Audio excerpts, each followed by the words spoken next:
내년 4월 10일 치러지는 제22대 총선이 이제 1년 앞으로 다가왔습니다. 이에 따라 각 정당은 선거체제에 돌입하면서 벌써부터 선거 열기가 달아오르고 있는데요. 부산 지역 국민의힘과 더불어민주당, 정의당 부산시당의 목표와 전략을 들어봤습니다. 보도에 김한식 기자입니다. 지난 총선 부산 18석 가운데 15석을 차지했던 국민의힘은 오는 22대 총선에서 전체 선거구 승리를 목표로 잡았습니다. 지난해 대선과 지방선거 결과에 이어 부산 지역 민심이 국민의힘을 지지하고 있어 유리하다는 판단입니다.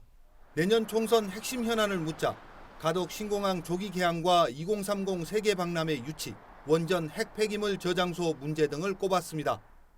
이에 따라 국민의힘 부산시당은 미래 세대에 대한 정치권의 역할과 부산 발전, 그리고 더 살기 좋은 대한민국을 만드는 역할론을 부각시킨다는 계획입니다.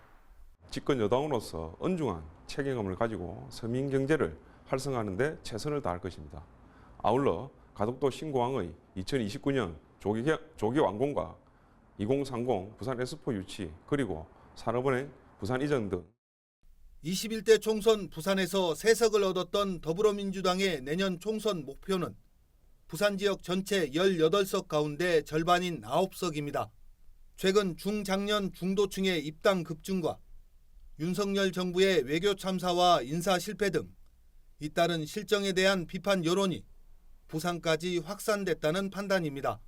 내년 총선 쟁점이 될 이슈로 고물가와 고금리 등으로 고통받는 서민 경제와 부울경 메가시티 무산, 그리고 가덕 신공항 조기 개항 등을 꼽았습니다. 민주당은 다가오는 총선은 대한민국은 물론 부산의 미래가 달린 중요한 선거인 만큼 정책과 겸손한 자세로 시민들에게 다가가겠다고 밝혔습니다. 1번 민주당은 앞으로 1년 동안 9석 확보를 위해 열심히 달리겠습니다. 윤석열 정권의 오만과 독재에 맞서 민생을 챙기는 119 민주당이 되도록 하겠습니다. 시민 여러분의 많은 성원 부탁드립니다. 부산에서 단 한 번도 국회의원을 배출하지 못한 정의당의 내년 총선 목표는 부산 지역 첫 원내 진입입니다. 사회적 약자를 대변하고 노동자와 함께하는 정치로 우리 사회를 변화시킬 수 있는 정책 정당으로 노력하면 부산 시민의 선택을 받을 수 있다고 확신하고 있습니다.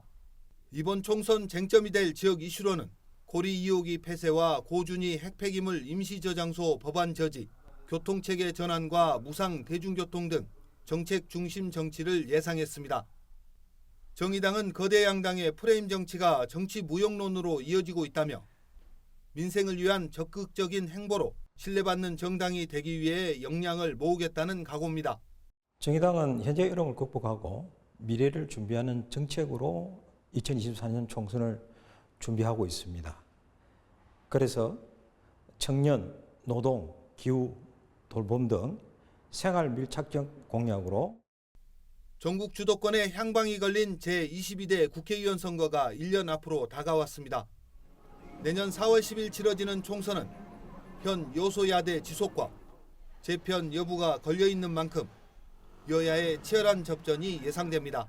헬로티비 뉴스 김한식입니다.